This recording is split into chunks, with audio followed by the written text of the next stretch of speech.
The St. Clair River, Lake St. Clair, and the Detroit River, also known as the Huron-Erie Corridor, are the international waters that connect Lake Huron to Lake Erie.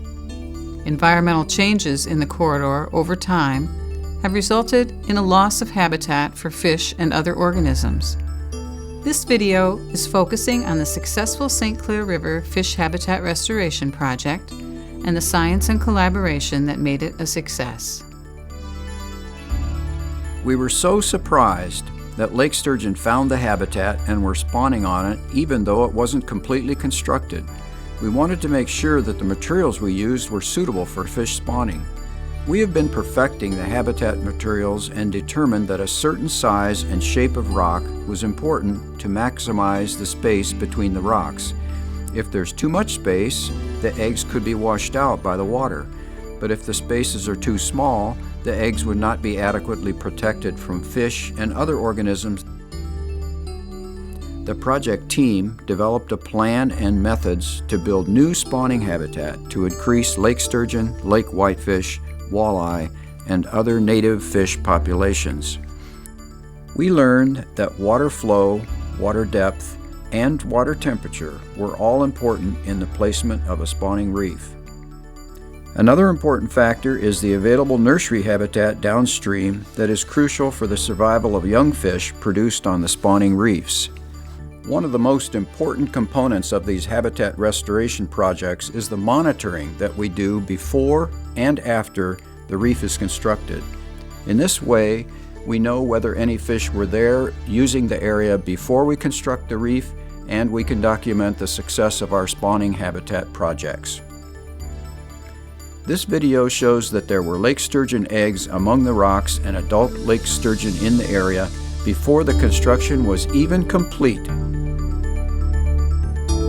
Human alterations in the system in the late 19th and early 20th century resulted in many changes.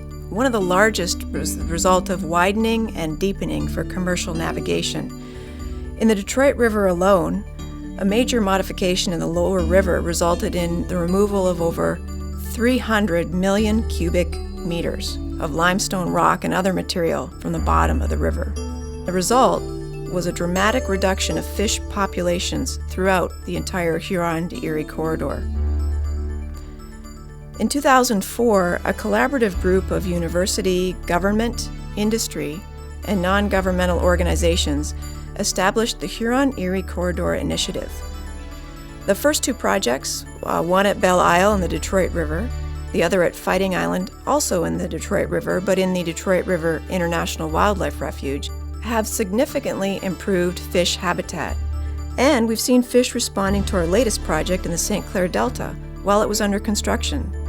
Fish habitat restoration is a key part of US EPA's strategy to restore impaired beneficial uses in the system.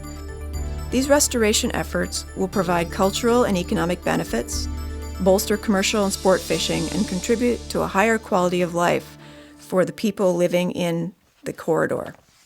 All of these projects are part of our long-term goal to replace some of the habitat that was removed 100 years ago to support commercial navigation. The next steps for the partnership are to choose the restoration sites based on this model and build on our past successes. This is science in action, and this is the kind of research project where we're not just performing research to learn about new things, but we're applying the results for the benefit of the larger community. Our approach in the Huron-Erie corridor is a potential model for success for other locations.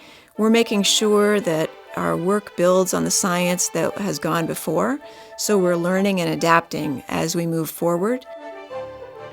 The Huron-Erie corridor is the epicenter of fish populations and fish habitat restoration in the central Great Lakes. The fish spawning habitat restoration successes in these connecting channels can have positive impacts on Lakes Erie and Huron, as well as the entire Great Lakes Basin. The Huron-Erie Corridor Initiative partners will continue to work together to manage, restore, enhance, and protect the living resources and their habitats in these connecting waterways.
This is the largest tidal marsh restoration project ever constructed in Oregon. These 400 acres are going to make a significant difference on this 1,000 square mile watershed.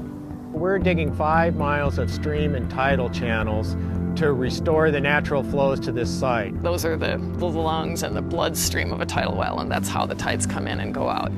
And they're gone here. When the early settlers arrived, they basically diked off the marshes, drained them, and converted them to pasture. Ducks Unlimited first surveyed this site in 2000, and it's now 2011. This project has been part of my life longer than my wife has. The Coquille River historically was one of the most productive streams in the Pacific coast. We have a great opportunity to see salmon and steelhead come back in strong numbers.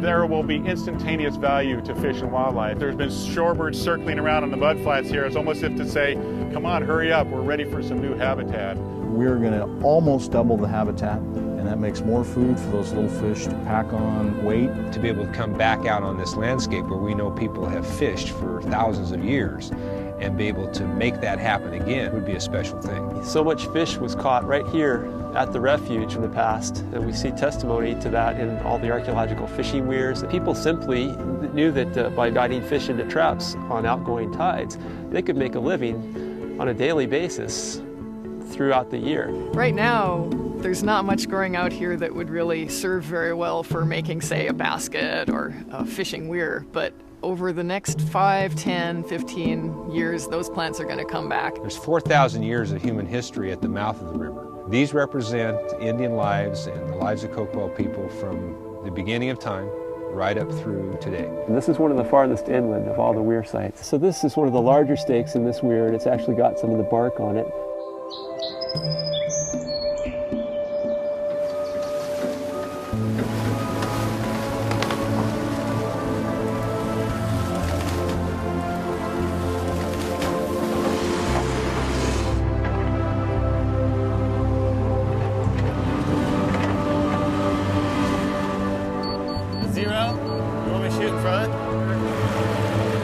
We just opened a dike here, and these are our first flows coming through. Nice, cool marine waters coming up the Coquille River estuary. So the tide is coming back on this site for the first time in about 100 years.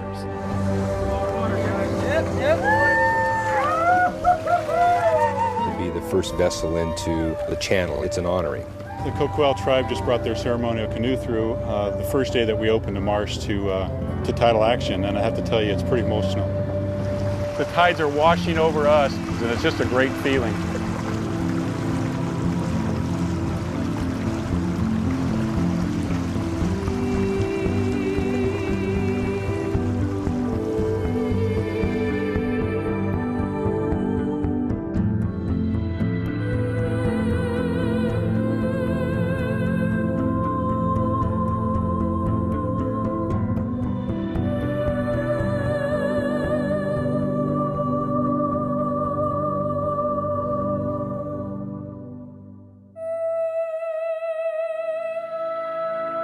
This is our passion, is to restore this natural habitat in this wetland.